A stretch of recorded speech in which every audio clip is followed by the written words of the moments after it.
Hey guys, welcome back to Builder Funnel Radio. This is episode 71 with Mike Foti, and today we dive into the world of blogging. Now that may not sound super sexy or exciting to a lot of you, but I think after this episode it will. Blogging has been one of the biggest factors in our growth here at Builder Funnel and also Mike's growth at his company. He's been blogging for about 10 years now. So we dive into a lot of specifics around how to come up with titles, where to find the time to blog, what to do if you're not a writer, and how to still get all of this accomplished. So I think you're really going to get a lot of tactical, good information out of today's conversation. And so sit back and we will dive right into the episode.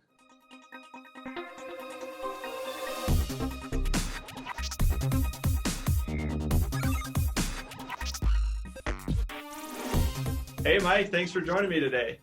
Absolutely. Excited to be on the program. Yeah, I'm excited as well because we're going to talk about blogging, which is something that I get excited about, and I don't often find a whole bunch of other people that are excited about it. So, and I know it's had a big impact on your business, and we're going to get into that, but maybe kick us off with how you got into the construction world to begin with. Sure. As I'd mentioned to you on the phone, Spencer, I'm an SOB.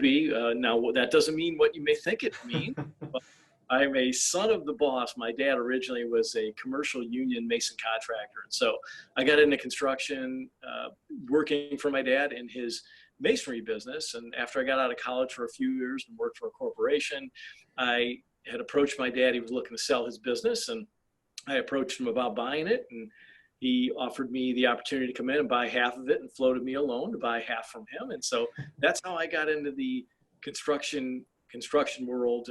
In particular, it was a glass block business at that point. Okay, gotcha. Yeah, and I feel like that's pretty common in this industry. You know, a lot of family businesses, and they get passed down. And I know kind of as we transition over into talking about our main topic for today of blogging, that's actually changed your business and kind of changed some of the trajectory and what you're doing there. Can you share with our audience a little bit about, maybe why you started blogging, but then as you went along that journey, like what started to happen? Sure. The reason I started blogging is probably the same reason a lot of other people start blogging is somebody tells them, hey, dude, you ought to blog. So my digital marketing company, this is a number of years ago, felt that blogging would add more content to our site and would help to bring us traffic. And so not knowing really a lot about blogging, I said, oh, okay, well, I guess I'll try it. So started blogging, and I would say for the first couple of years, we've been blogging for close to 10 years now. For the first couple of years, I can't tell you that I really spent a lot of time going into the analytics and really evaluating it. But as time went on, the blog grew and grew, and probably I'd say about 4 or 5 years ago, the blog actually started generating more traffic than the website. And today, our largest blog, we get about 100,000 people a month on it. And our second one is about 20,000. Our third one's about 4,000. There's actually a fourth one that I started. So I'm kind of a glutton for punishment. But blogs today generate most of our lead, actually blogging, but drives it back to the site, and the site try to do some things to get people to respond and join an email list, etc. So, yeah. And so I guess, why did you end up starting these multiple blogs? You kind of had this first blog that you started with, but what prompted you to start the second one or the third one? And then you said now a fourth. Sure. Yeah. Each blog is separate. The first blog, which is, it's called News from the Block, is really, originally it was geared at, we had only a glass block business. That's where the block came into, but it actually has evolved way far from there. We mostly are in the bathroom remodeling business today. So that blog is geared to consumers, and it's geared to consumers mostly that are interested in bathroom remodeling, and a little bit of windows and some unique glass products. The second blog I started is in the home organization business. So I've got a division that does closets and garage cabinetry and entryway, and that one is focused on those people and consumers again. The third blog, which is called Innovate Builders Blog, is I've got a business where we wholesale around the country laminate, grout-free shower and tub wall panels. And this blog is geared at providing input and insight to remodeling contractors mostly. And then the last blog, which is the newest of them, we also sell those wall panels to multi-unit projects. And so I've created a blog where it's geared really to might be apartment owners or people building in offsite factories, modular homes, etc. So each blog has a different audience, and that's really the reason that it's not just, let's say, one blog, but it's actually 4 blogs with different content geared to different people. Yeah, makes sense. And I guess for those listening, what's the overall strategy here? Why should we be spending all our time writing articles and posting them to a blog? It sounds like a lot of work. I'd love to tell people it isn't a lot of work, but I'd be lying. It is a lot of work. However, the opportunity to educate and then set up leads and credibility. I mean, I think what people will see with a blog is after you blog for a while and you have people on your email list, you'll have people who literally a few years later will contact you and say, they'll think you're the man or the woman, that they have to talk to. And, the reality is, are we smarter than everybody else? The answer is absolutely not. I wish I could say that, but I really can't. So it builds your expertise up. It also builds a relationship with people. For people who read my blog, what I hope they would do is say, hey, is he just as wacky a dude on his blog as he is in real life? And so a blog, as you get going, can really be the personality, not just providing education, but also, let's call it either entertainment or edutainment, right? You're going to really educate people, set up your expertise, but also they build a connection with you. And I think if most people think of bloggers that they like to read, or podcasters like you that they like to listen to, usually they've got a little personality and they like that person. So not only educate, but also build a little bit of a relationship along the way. Yeah, I think you make some good points in there. And I mean, one is that it is more of that long-term strategy. You mentioned the example of somebody that maybe starts reading and then 3 years later, they're like, oh yeah, of course I'm going to buy from you because I've been getting all this good information, and it builds that trust, that credibility, and it elevates you in their mind. So when we talk about more of the marketing lingo and terms, they have that perception of you as the expert. And to your point, you probably know all the same information that your competitor does, but you're sharing it. So now you're the expert and nobody else is. Absolutely right. Now, you hopefully you learn a few things along the way, and you think about how to package them up and deliver them to people. But yeah, do we know any great, deep, dark secrets? Probably not. I'd love to think so. Probably not. Yeah. No, I think that's good. And so I guess going back to the beginning a little bit, how long was it until you really felt like you started to feel the positive impact from your blogging efforts? To me, it really was when the digital marketing company that I was working with started providing me with monthly reports where I looked at the numbers. Because I would tell you, in the beginning, we didn't even have a monthly report that we looked at from our marketing company. And so I was kind of oblivious to it. They told me to do it. I was doing it. Probably getting better at it, but I wouldn't say that I was really focused in on exactly what it was doing for me. But then as I started seeing those numbers and I started seeing the blog gaining versus the web, and then I saw eventually, let's say about 4 or 5 years ago, where the blog was beating my website. And now on one of my sites, I'd say it's about 4 to 5 times. My blog traffic to my website is 4 to 5 times bigger. And on another site, it's probably about 7 or 8 times bigger. So the blog, if you think of it, it actually makes sense, because most people are going to be, especially in remodeling, they're going to look for education and before they're actually ready to buy. So if we can provide that education, then we're going to get more people to interact with us when they're actually closer to having somebody come out to the home or get an estimate or that type of thing. Yeah, I think that's a good point. I mean, there's so many more people at the top of the funnel researching than there are ready to make a decision today. And so you're really just trying to pull those people in and help them along that journey, whether it's a 1-month journey or a 4-year journey, but if you're part of that journey, then you're going to have a really good chance at getting the business when the timing is right. Exactly. As I'm sure with all the inbound marketing stuff that you do, the reality is, I'd say probably 98% of the people that visit our website for the first time are not ready to buy anything. They're kicking the tire. So if we can give them a way to give them some info when they're kicking that tire, and to get them, give them something free, right? A call to action of some sort, lead magnet, whatever you want to call it, to get them interested and into the funnel of getting more information from us. We are in their consciousness for the 1, 2, 3, however many years they're kicking the tire on a project, whereas maybe somebody else had to pay-per-click, they brought to the site, they spent the money. And if that person is ready to buy now, they've actually wasted that money, that pay-per-click money, because they're not coming back, and they may never even remember who that company is when they are ready to buy. Yeah, I couldn't agree more. And so let's talk about volume a little bit. How often are you blogging now? And then maybe just for context, like what was the most you ever blogged in a single month?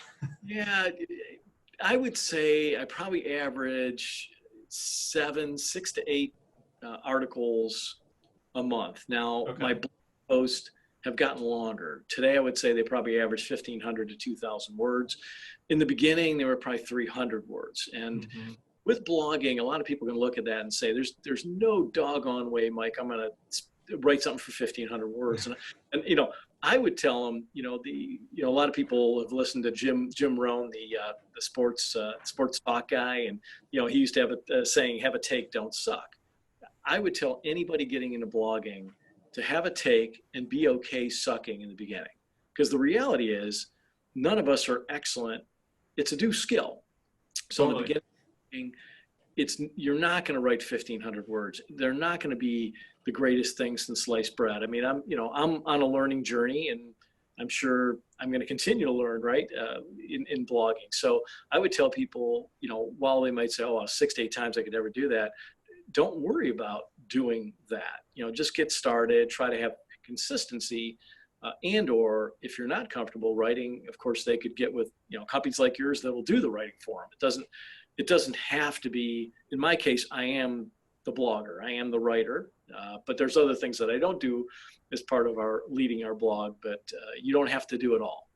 Yeah, absolutely. And I know, that was the old model, those kind of shorter articles, 200 to 400 words or sometimes 500. And, when we first started blogging, it was, 4 times a month, and then we went to 8, then we went to 12. There was a point where we were at about 20 to 25 blogs a month, and it was just insanity, and then we saw the shift towards more longer form, really in-depth kind of guides or, discussions on a topic. And so we've definitely downshifted, from that volume, and are sitting somewhere in a similar range to you, because you're really trying to create these kind of authority pieces. But to your point, you have to get started. You have to get started somewhere. And either if you're going to be the one writing, like just pick a consistency you can stick to, whether that's a couple of times a month or whatever it is, or you can have somebody else kind of assist with that, and you can be the topic person and idea person. Let's say somebody, is going to take this on themselves, and they're saying, okay, I'm gonna write the content. I'm gonna be like Mike here and do this. How much time, does a single post take, or how much time investment should somebody kind of commit to if they really want to see some results? Right. And the first thing I'll tell people is when they look at blogging, they think of the writing of the blog as the whole thing. And first thing I'm going to tell you is that is absolutely positively not the only thing. It's the beginning of it. So yes, you have to have an idea and you have to write, but you've then got to edit, you've got to upload it, you've got to find good images with it, you've got to spin it out on social media, and you got to push it to your email list. So while the blogging is the front end, and in my company today, that's what I do. I come up with the topic, I write the articles, I edit them, and I upload them. Then I turn it over to my marketing manager, a woman named Michelle, who does a great job for us. And she then takes the imagery that I've given her and formats it into the blog post. And then she spins out, creates images through things like Canva to then get those images out on social media and drive traffic back to our site. And then we've got a guy named John, who's our digital marketing guy in Maine. And he takes those and he sends them out to our email list every week. So the first thing, or you asked me about time, the writing, I would say for me for a post is probably the writing itself is probably an hour and a half or so. The editing, which I hate editing, hate editing. The editing might be another hour messing around with it. And then I might upload it. That might take me 30 minutes. So I would guess I probably average having 3 hours allocated to a blog post myself on the, let's call it the front end of the process. Yeah, and that's a significant time investment, and especially if you're shooting for 1 to 2 a week, you're almost spending a day a week, or 20% of your week on blogging. And so obviously you feel like that is a good use of your time, and you've seen that, I guess. How have you seen that in terms of like lead flow impacting your business? I mean, I know you talked about some traffic numbers earlier, but what has that done for actual, business results?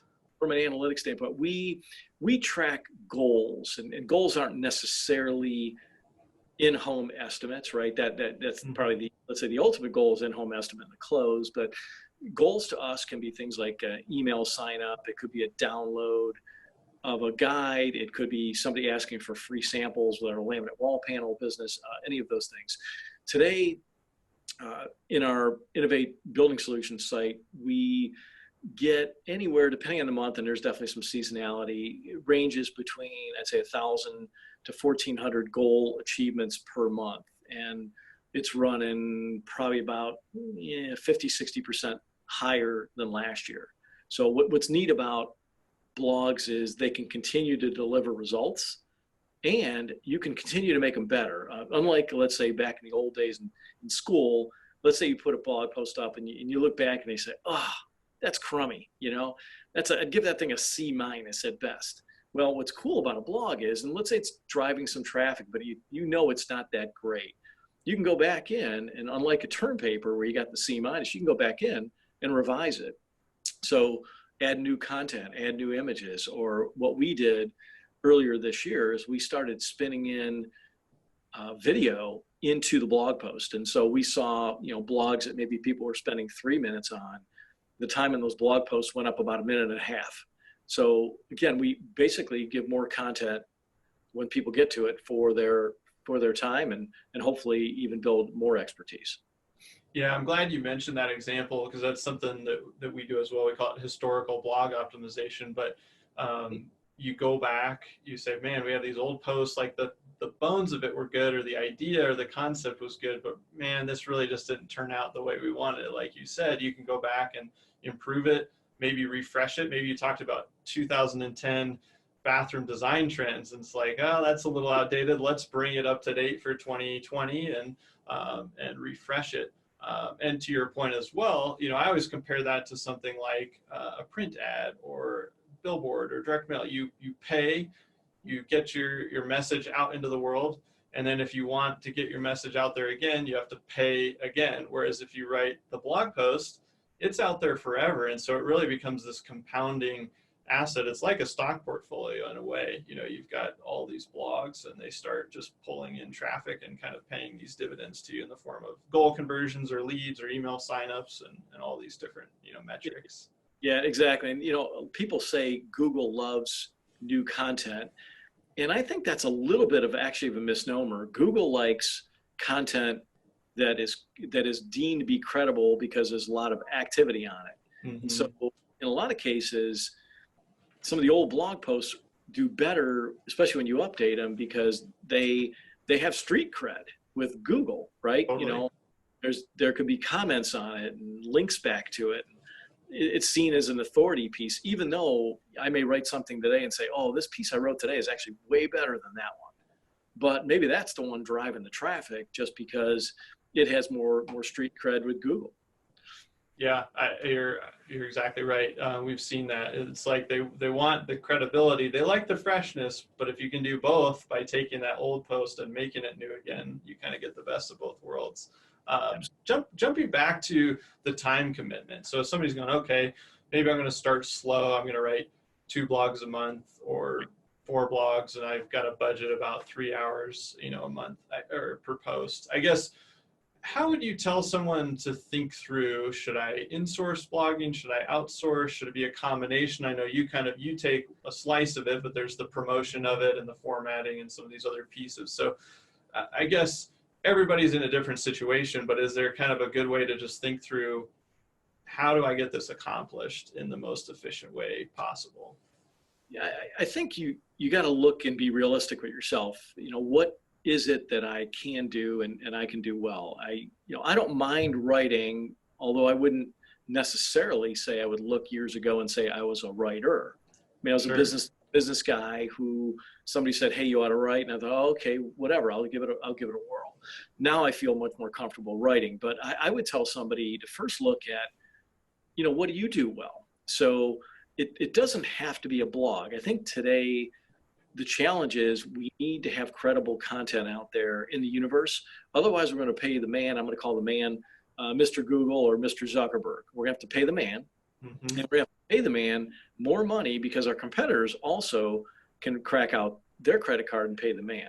So if somebody's a really good speaker, right, they might want a podcast, or somebody's really good, got a good personality, maybe they want to get and do video, right? So whatever the content format is, I think that's the key, is to get out there and do it. Now, in blogging in particular, the actual writing portion, if you hate to write and, your 10th grade English teacher still has a dartboard with your picture on it in her classroom, maybe writing it isn't the answer. Well, what you can do is you go to people, you don't go find, a writer, or you don't necessarily find a quote unquote kid that is good with the internet. What you really need is a human being or a company that both has somebody that can write effectively for you and understands how to lead generate the internet.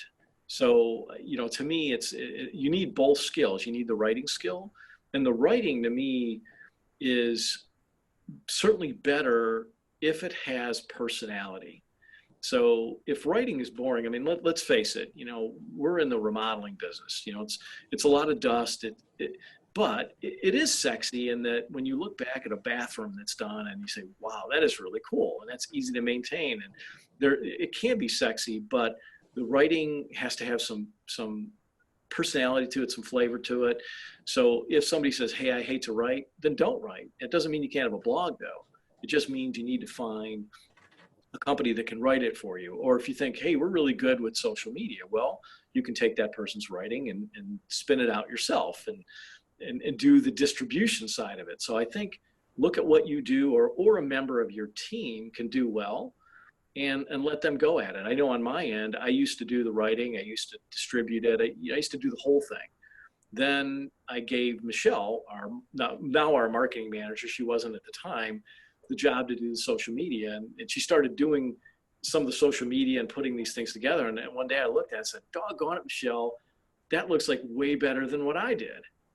So, you may give somebody an opportunity, you may give them an opportunity and say, wow, they really can do a great job. And, now you've got a better process because they're better at a facet of it than you are. So what do you do well? What do you not do well? And if you're not good at it, outsource it. Just find the right partner. That's all. Yeah, I think that's good advice. And I mean, to your point too, there's so many mediums today. So blogging, podcasts, video, if you feel like you've got a strength in one of those areas, make that your default and you can repurpose that content. You can take a podcast and transcribe it and do a little summary of it. And so maybe if you're good at just talking off the cuff on a topic, float that to somebody, like you said, a writer, and they can just listen to it and then turn it into the copy piece that you need for, Google to index that and have it help your website. So good points there.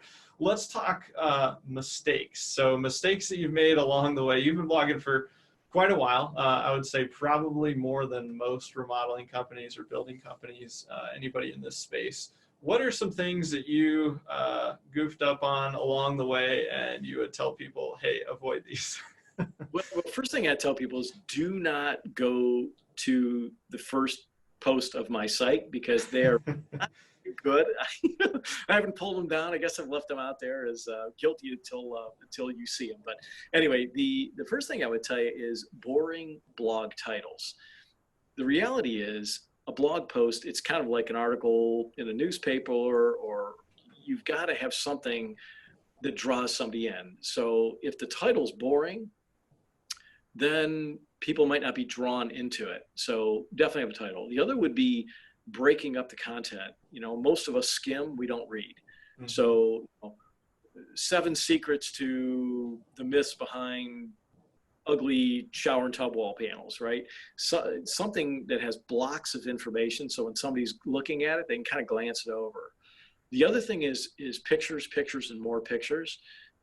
Most of us, we want to look at the pretty pictures, and then we might read. So the title brings us in, we might glance and say, oh, wow, that looks kind of cool. Then they might read a little more. So pictures. Now on the pictures themselves, and I'm going to get a little geeky with it right here, using things like alt tags. Basically there's tags or information that describe the picture, which then can also be indexed by Google. Here's a bathroom in, Cleveland Heights, Ohio, with a grout-free shower and tub wall panel, right? Now I've got a nice picture, and I've got some SEO stuff that people do an image search. I might have a better shot if they lived in that town of finding that image. So putting the images in there. And then the other is distribute the daylights out of it. The reality is you and I and probably the people listening to the podcast are not going viral. It is probably not going to happen. Even though, my blogs have done well, I don't have to go in the grocery store and wear, sunglasses. Nobody knows who I am. So what that means is that we've got to distribute this stuff. So it's not going to just like grow legs and magic's going to happen. It hasn't happened for me. Maybe I'm not good enough, but probably that's not going to be the case. So what I would tell people is the distribution side of this is very important. You can't just post it once on Facebook. You can't just post it once on Instagram or whatever the social networks you think your customers are living on. You've got to repost it and push it out there. So there's a few mistakes. I could probably go on and on about mistakes. I'll stop there. Yeah, those are good ones. And we've got a resource. We got an SEO checklist that we'll put in the show notes that covers some of the things that you talked about where you said you're kind of geeking out on, but they're super important, like the alt text and renaming your image files. And, if you're going to do it, you might as well do it all the way and get the most value out of it. And I really want to second your point on promotion because, yeah, a lot of us think that finishing the post and hitting publish, we're like, oh, like I'm at the finish line, like I made it. But that's really the beginning. Now this post is alive, and now we need to get it out to the world. So I love that point there. And yeah, send it to your email list. Suddenly everyone that's on your email list, you just added some value into their life. You just sent some traffic to it.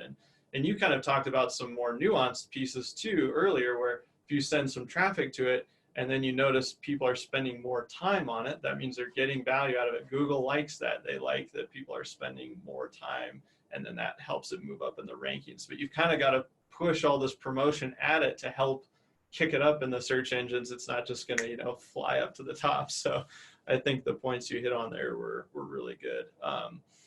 Let's talk topics, because I know that's something that's probably scaring a few people. They're going, gosh, he's writing 6 to 8 times a month. How do you think of 50 ideas in a year, or 60 or whatever it works out to? Where do you come up with your topic ideas? You already talked about having a catchy title, but then also just thinking of an idea doesn't mean it's going to perform. So how do you come up with ideas that are actually going to do well? Yeah, well, one thing that I do is I plagiarize. Okay, I wasn't supposed to say it. You have to cut that out. But, right? No, I don't really plagiarize. But what I do is I read about people who blog about blogging. And so, they might have a catchy title.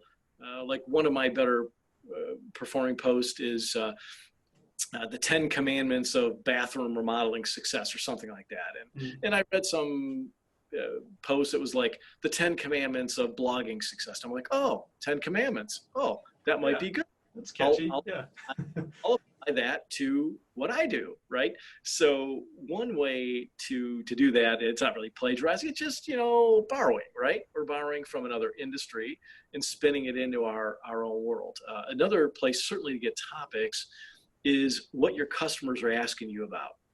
So, they have questions, whether it's on a sales call or on a phone call. What do they want to know? What are they puzzled about? What don't they understand? Those are all certainly good blog topics. Another way to get good blog topics is weird jobs. So if you're doing a job and it's like it's odd, right? It's not your normal situation. Writing about that job is a great thing. Going back out to that customer's home, getting pictures of it, asking them, obviously, if you could share that, and then asking them to spin that post out on their social channels. So when you write about your customer, right, they're the star of the show. Then you send that blog post to them. You say, hey, if you like it, please share it with your friends. Now they're promoting you to their friends. So now all of a sudden you've got, social proof, and you're not promoting you, they're promoting you. Now, the other thing I'll mention regarding that is a lot of times you read blog posts and people are writing it and you could tell they're pushing their stuff. So the key is really providing information.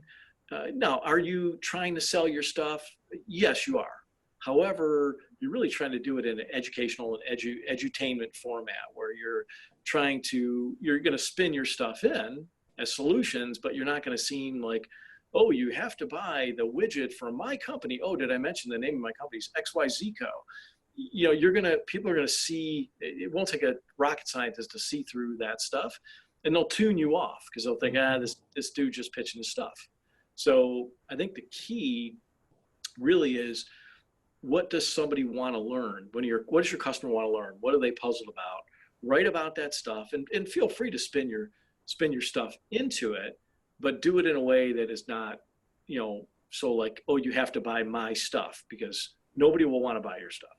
Yeah, excellent point. And going back to plagiarizing, I think it's good advice, because really what you're after is, a model that's worked for somebody else. And as marketers, I've always heard look at the magazines like Cosmo or People, or, if you just go into the grocery and look at their headlines for their articles, or on that, they're basically right on the front cover, and you read those and then just apply that to our industry. And it's the same concept, but just to give somebody a few more, ideas there. But yeah, really, if you got a boring title, like you mentioned earlier, nobody's gonna get to it, or they're not gonna be interested when they see it on Facebook. They're gonna go, okay, that's just some guy. You really got to stand out to be picked out of a Facebook feed, and somebody wants to click away. So no, that's great advice. And Mike, I've got a few final questions for you, but is there anything else on the subject of blogging that you feel like you want to leave people with? Well, one of the things I think people always ask is, where do you find the time to blog? So, and I think that's a great challenge, right? So for me, most of my blogging, quite frankly, I'd love to tell people it was easy, but I probably work harder than most people. Most of my blogging is done where most people are sleeping at 4 o'clock on a Saturday morning. They would find me blogging, actually, and my wife loves my blogging because I do the laundry at the same time. So I get brownie points from my wife for doing laundry while I'm blogging. But nice, dual purpose. I'm a person. So if you're a morning person, I'd recommend you get up earlier than you would normally, when you don't have a bunch of distractions, because you cannot do this in the middle of your workday, or at least I can't. Editing, I can, but in general, I write when people are not around. And so I would tell people, as far as when to do that, I would look at when are you? Some people are night people. Well, then maybe in the evening after the kids are put to bed, maybe the time to do it. For me, it's in the morning. I've got brain power. My wife would tell you at the end of the night, all I think about is, my ice cream and wanting to read about sports. That's about it. So. Yeah, no, that's good advice. You really have to time block it and put it somewhere on the calendar, or it will never be the top priority. I mean, unless you love writing, which probably most of us, it's not at the top of our list. So yeah, that's great advice. And I'm glad you mentioned that. Like sometimes maybe you can't afford to hire somebody to write your blogs. Like get up earlier, stay up later. You know, you're trying to grow your business and it takes some extra effort. And, you know, I remember the same thing when I was in the early years of getting stuff going. I mean, a lot of times like during the day, you're kind of keeping everything moving. And then it was like, all right, from 6 to 9, I'm working on other stuff like this, you know, where you're Sure. cranking away. And you did it early morning, and some people are going to be night owls and just go with your personality. So I think that's great advice. So before I get to my last round of questions here, how can people connect with you if they want to learn more, or what's the best place to find you online, that sort of thing? Oh, sure. I mean, there's two different places. You know, if they're in the LinkedIn, which I am, it's just Mike Foti, Mike, and then Foti, and I'm on LinkedIn. Or they can certainly email me, mikeF@innovatebuildingsolutions.com. So it's kind of long. mikeF@innovatebuildingsolutions.com are probably the two best ways to get me. And I love to help people. So it's, you know, I'm not in, let's say, the business like you are, but you know, I love to help people with this stuff because I know it's a bit of a process. It's not something you're going to master in a day. I'm still trying to figure it out. I'm getting a little better each day, and I'm sure I'll be better tomorrow than I am today. Yeah, that's awesome. And we'll make sure to put your LinkedIn and your email in the show notes so people can get those easily. So now for our last section here, we call it the Fast Five. I'm going to hit you with 5 kind of rapid fire questions and just say whatever comes to mind. But Okay, first question is, what's your favorite business book and why? Good to Great, because I feel that there's a lot of lessons about humility and leadership, and I guess I always think that I'm always inspired by people who do a great job but aren't all full of themselves. Cool. Yeah, that's a good one. All right. So most inspirational person in your life, who would that be? Oh boy, that's a great question. Maybe it's my wife. She's very loving, very caring, like way smarter than I am. So I'd say she's a very inspirational person in that she really cares for people, and I wish I could be as good as her with things like that. Very cool. Yeah, this sounds similar to my wife as well. Yeah. So We married. Awesome. Yeah, oh yeah, for sure. So all right, next question is, if you could have one superpower, what would that be? Wow. Well, maybe it'd be the power to do a better job delegating and not work so hard. I don't know. That's a great superpower, but better at delegating, I think, would be helpful for me. Better at delegating. That's a good one. Yeah. All right. Describe yourself in 3 words. Okay. I'm a whack job. I don't know. That might not be 3 words. I'm kind of at times a wacky personality. And I think the older I get, the more I want to be less serious. So, you know, having fun and laughing and joking around, you know, if you can't joke around, you probably aren't going to like being around me. So I'd say wacky. Maybe it's a 1 word. It's just wacky. Hey, that works. I like it. You got to have fun, right? Yeah, absolutely. All right. Final question is, if you could leave our listeners with one piece of advice, what would that be? I would say probably in business, it's just to follow your heart. What do you love to do? What are you good at? And just pursue that. I mean, blogging isn't for everybody, right? But, digital marketing, I think in this case, almost needs to be for everybody who's in remodeling if they want to have a business. So, but within that, there's a lot of areas that we can focus in on, and whether it's blogging or it's, like I said, podcasting or videos, pick a content format, that platform that makes sense to you, and really try to learn and grow in it, and have some fun with it, because people are looking for authenticity today. So it's not about being perfect. I'm certainly not. I'm sure you're not. It's just about trying to get a little better each day and let it roll. Just get a little better and let it roll. I love it. Yeah, that's great advice. And Mike, thanks so much for joining me today. I got a lot out of this one, and I think our listeners did as well. Excellent. Well, hey, thanks so much. It was an honor to be on the program, and pleasure to connect with you on the phone. I look forward to actually meeting you face to face. Yeah, yeah, we're going to be meeting up pretty soon. So thanks again, Mike. All right. Have a great day. Hey guys, I hope you enjoyed that episode with Mike Foti. Like I said at the beginning, there's a lot of tactical information in there on how to get your blogging accomplished. And some of those numbers, I don't know if you caught those, but blog getting 100,000 visits, 20,000 visits a month, those are big, big numbers. And it doesn't happen right away. It happens over time. But you can really start elevating your company as a thought leader. So I've got a couple of takeaways for you. I know you're on the go, you're driving around, you're at the gym. And so there's a lot of information in here, but we'll try to pull out a few things that you can work on right away. I would say, first of all, if you're not blogging, think about committing to blogging and really take that seriously. If you are blogging, but maybe you haven't been super consistent or you need to get more out of your efforts, then figure out what the schedule is going to be. And I think that's takeaway number one is, what are you going to commit to in terms of frequency? Is it once a week or is it a couple of times a month? I would recommend 2 to 4 is a great place to start in terms of monthly frequency for your blogging efforts. And then start to develop a list of topics. We'll put some resources in the show notes. We've been blogging for about a decade for builders, remodelers, and the construction space. So we've got a slew of topics that you can choose from. And so that'll be a good starting place for you. We've probably got about 3 to 5 years worth of topics for you. So I'll try to remove that pain from you. But then commit to a schedule and say, hey, all right, January, we're going to blog about these 2 or 3 or 4 topics. February, these topics. And then start executing. And so takeaway number 2 is figure out, are you going to be the writer? Is somebody on your team going to be the writer? Or do you need to find somebody outside the company? And those are really your 3 options. And so figuring out what you're going to do and how you're going to get it accomplished is really that next step. And so once you've done that, then that allows you to stay committed to the process and the strategy.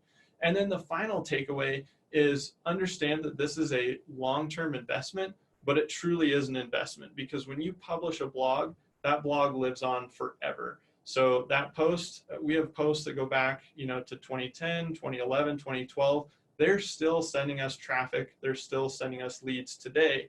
And like Mike said, you can go back and improve those. So understand that you're playing a long game here. Most of us as business owners, we're not in it just to be in business for 1 or 2 or 3 years. So stay committed, continue to improve, and you'll never have those like long 1,500 word posts, 2,000 word posts if you don't ever get started with something. You build up to that. So those are the few takeaways I've got for you today. I encourage you to commit to a blogging strategy. It's a very, very powerful strategy. And good luck. We'll put some resources in the show notes, and we will see you next time on Builder Funnel Radio.